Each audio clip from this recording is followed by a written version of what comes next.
बाहर रहेंगे तो हम दूर रहेंगे।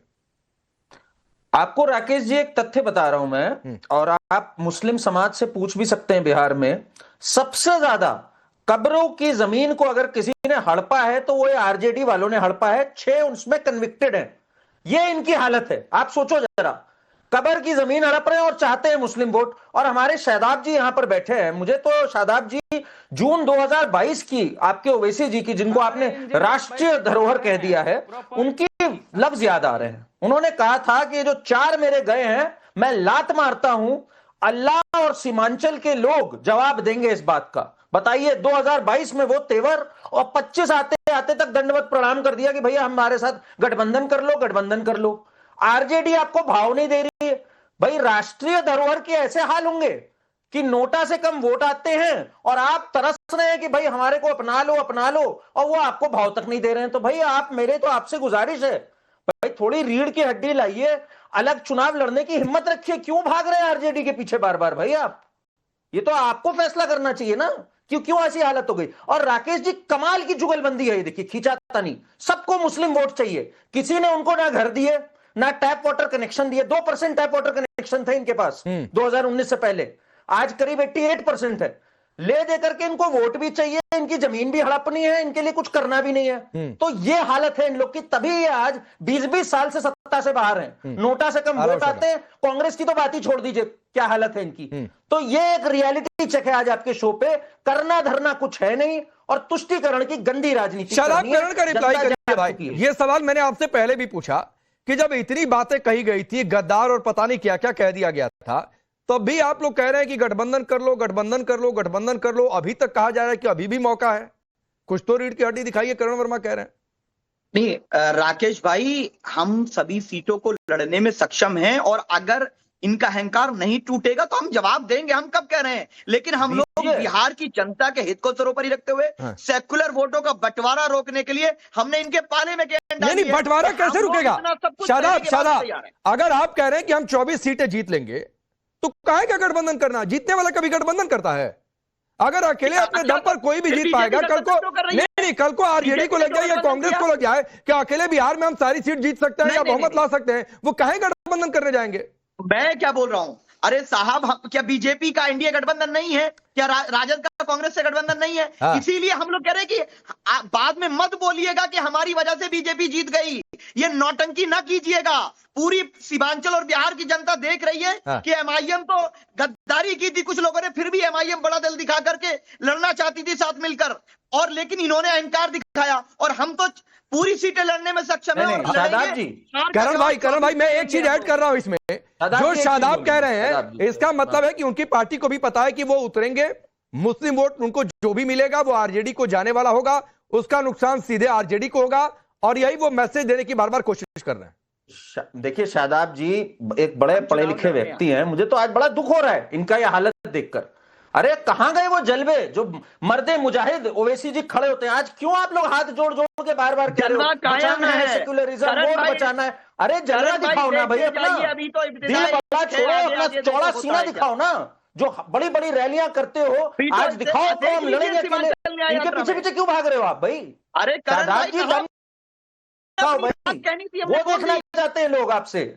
करण भाई हमें अपनी बात कहनी थी, बोल दी। अभी तो इब्तिदाई इश्क है, आगे आगे अरे बहुत बोल लिया आपने, अब जलवा दिखाओ ना, अब सारी सीटों में लड़ जाओ। मैं तो कह रहा हूं बिल्कुल जलवा दिखाएंगे। आप भी आइए, आप भी आइए, बिहार को जलवा दिखाएंगे। सीमांचल के अंदर ओवैसी नाम की जो सुनामी आई है न्याय की, वो आप भी देखिएगा। ठीक है जयंत जिज्ञासु, बार बार शादाब कह रहे हैं कि सुनामी है ओवैसी के नाम की।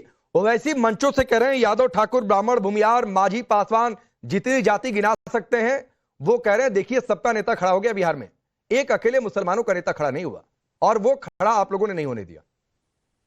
हम हमेशा से ये मानते आ रहे हैं, और ये हमारी सियासत से आपको रिफ्लेक्ट भी होगी कि हम सर्व समावेशी राजनीति करते हैं, हम एक्सक्लूसिव पॉलिटिक्स करते ही नहीं। और इसलिए हमारी राजनीति का प्लैंक बहुत स्पष्ट है।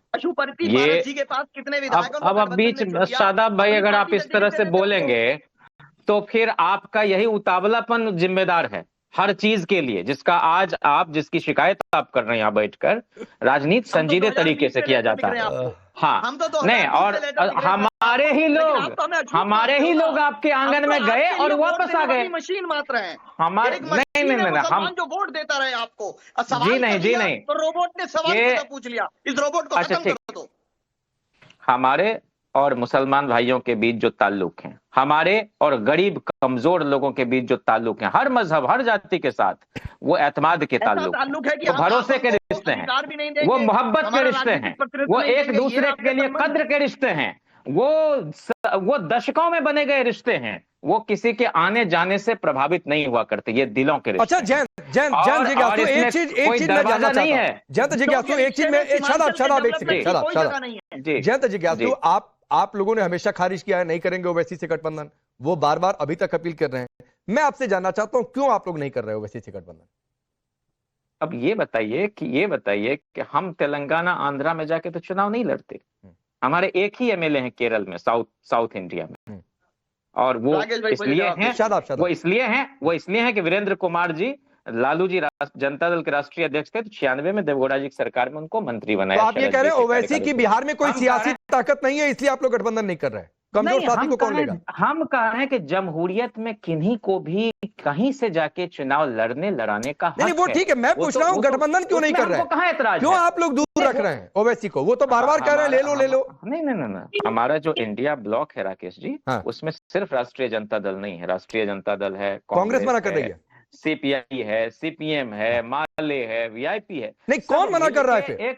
नहीं, हम कह रहे हैं सब मिलके तय करते हैं। तो कौन मना कर रहा है? आप नहीं, मुझे पार्टिकुलर होकर जयंत जिज्ञासु, आप एमआईएम से व्यक्तिगत तौर पर, एक पार्टी के तौर पर आरजेडी क्या एमआईएम से गठबंधन के पक्ष में है, हाँ या ना?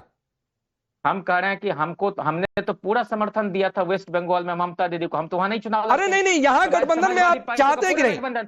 आपकी पार्टी चाहती है कि नहीं जयंत जिज्ञासु? अगर वो नहीं, मैं कह रहा हूं, अगर ओवैसी साहब चाहते हैं कि बिहार में सेकुलर वोटों का डिवीजन नहीं हो और इंडिया ब्लॉक की सरकार बने, तो वो हमको समर्थन दे दें, चुनाव नहीं लड़े। यहाँ कौन उनको रोका है? हर जगह चुनाव लड़ना जरूरी है क्या? हम तो नहीं जाते सब जगह, क्या परेशानी है? और अगर वो चुनाव लड़ रहे हैं तो फिर उनको शिकायत नहीं होनी चाहिए, वो लड़े, वो स्वतंत्र है लड़ने के लिए। शादाब, अब देखिए कंडीशन है कि अगर आपको आरजेडी का साथ चाहिए तो बोरिया बिस्तर समेट लीजिए बिहार से, चुनाव मत लड़िए, और नहीं अगर जीतेंगे तो ये भी एक संदेश है कि फिर पिछली बार की तरह 4 लिया था, 1 छोड़ा था, आपकी पूरा ले लेंगे। उनको लड़ने से कौन रोक रहा है? राकेश जी, आप बात कर रहे हैं, वो लड़े ना भाई। तेलंगाना के संबंध में मेरे भाई, तेलंगाना में यादव भाइयों को जागरूक करिए और आइए चुनाव लड़िए तेलंगाना में। हम यादव राजपूत नहीं करते हैं, हम समाज बनाते हैं, समाज के हर हिस्से से हमारा ताल्लुक है। मैं आपके बीच में नहीं, आप एक फिरका परस्त की तरह बोल रहे हैं, आप एक जातिवादी मानसिकता के साथ बोल रहे हैं। मुझे मालूम है कि तेजस्वी जी के प्रवक्ता फंस गए। क्यों? आप बताइए कि जिस पार्टी ने हम ओवैसी वाली राजनीति थोड़े करते हैं। आप लोकतंत्र में बैरिस्टर साहब से कहिए, कहेंगे आप चुनाव न लड़िए, आप ठेकेदार बैरिस्टर साहब से जाके कहिए कि ढोल पिट्ठू काहे बजवा रहे हैं सड़क पर। एनयू किशनगंज का क्या हाल है? सीमांचल डेवलपमेंट काउंसिल नहीं बना है, पूरे बिहार का सबसे पिछड़ा इलाका कोई है तो सीमांचल है। और अगर वहां की बात करना है, ठीक, अब जरा एक बार जगदीश शर्मा को फिर से लाइए। जगदीश जी, जयंत जिज्ञासु ने तो एजेंडा क्लियर कर दिया, वो नहीं है एमआईएम से गठबंधन के पक्ष में। ऐसी खबरें बहुत आई कि आपकी पार्टी के कुछ नेता तो चाहते थे कि ओवैसी से गठबंधन हो जाए, कुछ नहीं चाहते थे, तेजस्वी यादव भी नहीं चाहते थे, इसलिए राहुल गांधी चुप हो गए। क्या है, आप लोगों की राय क्या है? क्यों दूरी, क्यों? देखिए, राहुल गांधी तो मुद्दे को लेकर चल रहे हैं, वोट चोर के मुद्दों को लेके, और चुनाव का मैं समझता हूं कोई मतलब नहीं है। चुनाव जवाब नहीं दे पा रहा राहुल गांधी का। असली मुद्दा ये तो दोनों भाई को आप लड़वा गए। सर वो मुद्दा होगा, वोटर सत्यापन पर 10वीं बार डिबेट हो चुकी है, कर रही है, आपने अपनी बातें रखी हैं। आज का मुद्दा ये है कि ओवैसी बिहार में मुसलमानों का नेता खड़ा करने की बात कर रहे हैं, आप लोगों से गठबंधन की दुहाई कर रहे हैं। इस पर आप लोग क्या सोच रहे हैं? आज का मुद्दा ये है, चिंता कर रहा हूं भाई, हमें कांग्रेस चुनाव की चिंता है कि चुनाव लूटने की तैयारी चल रही है, ये आपस में लड़ रहे हैं, इनको पता ही नहीं चुनाव लूट चुका है। एक मैच फॉर्मेलिटी होनी है, वो 14 तारीख हो जाएगी। क्या करा चुनाव ने? नकली वोट हटाई, मुर्दों की वोट हटाई। अरे भाई सुन तो लो, आपने चुनाव लिस्ट दी, हाँ बहिष्कार करने का तरीका है, बहिष्कार ही है, एक दिन ये आप भी छोड़ होगा। दीजिए ना चुनाव को, जब आप ये बात कर रहे हैं उसका तरीका ही बहिष्कार है। आप चुनाव को जब छोड़ तक दीजिए, चुनाव आप का क्या बात बहिष्कार करते नहीं होगा, हैं? चुनाव का करण वर्मा, मतलब नहीं। 30 सेकंड आपको देता हूं, फिर विजय जी आता हूं। करण वर्मा, जगदीश जी की सुई एक जगह जाकर अटक गई है, वो उस जगह से इधर उधर होने के लिए तैयार नहीं है। वो ये मानकर चल रहे हैं कि 14 नवंबर को नतीजा क्या आ रहा है। जय जिज्ञासु, आप लोग बहुत मंथन करिएगा भाई, अगर कांग्रेस का यही रुख है तो, क्योंकि आप देखिए वो, आप तो फिर भी स्टैंड ले रहे हैं, जगदीश जी एकदम स्टैंड नहीं ले रहे हैं। देखिए राकेश जी, अगर ये इतने सीरियस थे जैसे ये बता रहे हैं, पहली बात तो एक भी एफिडेविट नहीं दिया, कुछ नहीं दिया कोर्ट में। इनके जो नेता है राहुल गांधी, वो तो छुट्टी मनाने चले गए, यहां पे आग लगाई इन्होंने, बाइक रैली वैली निकाली, तेजस्वी को अपना नेता भी नहीं माना, छुट्टी मनाने चले गए, फिर कोलंबिया चले गए देश के विरुद्ध बातें करने के लिए।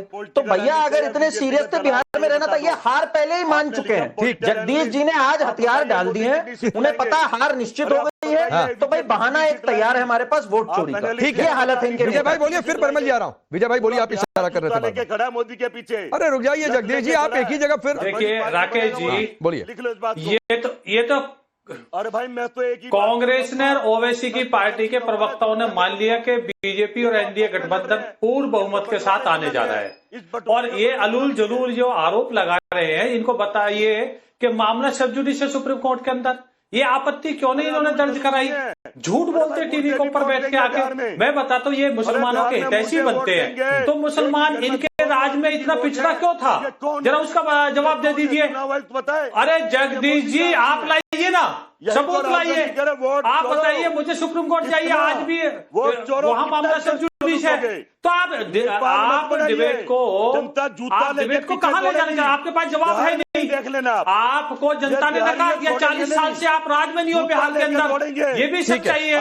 और ये जो आरजेडी वाले कहते हैं नौकरी, अरे जमीन का बदले नौकरी तो ये देते थे। ठीक इनके याद में परिमल जी, क्या आप लोगों को ये लगता है कि 4 के बदले 24, शादाब की जो बातें हैं, कांग्रेस की जो आज इस डिबेट में बातें हैं, इससे आपकी चुनावी लड़ाई आसान हो रही है? आप लोगों को लगता है?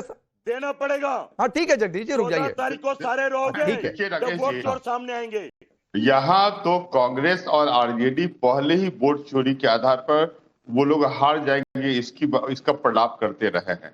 लगातार ये लोग रोते हैं कि भाई वोट चोरी हो गया, अब हम 2025 में हारने जा रहे हैं। लेकिन जहां तक आरजेडी और ओवैसी जी के बीच गठबंधन का प्रश्न है, तो मैं एक बात बतला दूं, जब ऑपरेशन सिंदूर हुआ था तो 100% बिहार के माइनॉरिटी भाई भारत के साथ थे, जबकि कांग्रेस और आरजेडी पाकिस्तान के साथ खड़ी दिखलाई दी थी। और उस समय ओवैसी जी की भी जो प्रवृत्ति थी वो राष्ट्रवादी प्रवृत्ति थी, हम लोगों ने भी सराहना किया था। ठीक।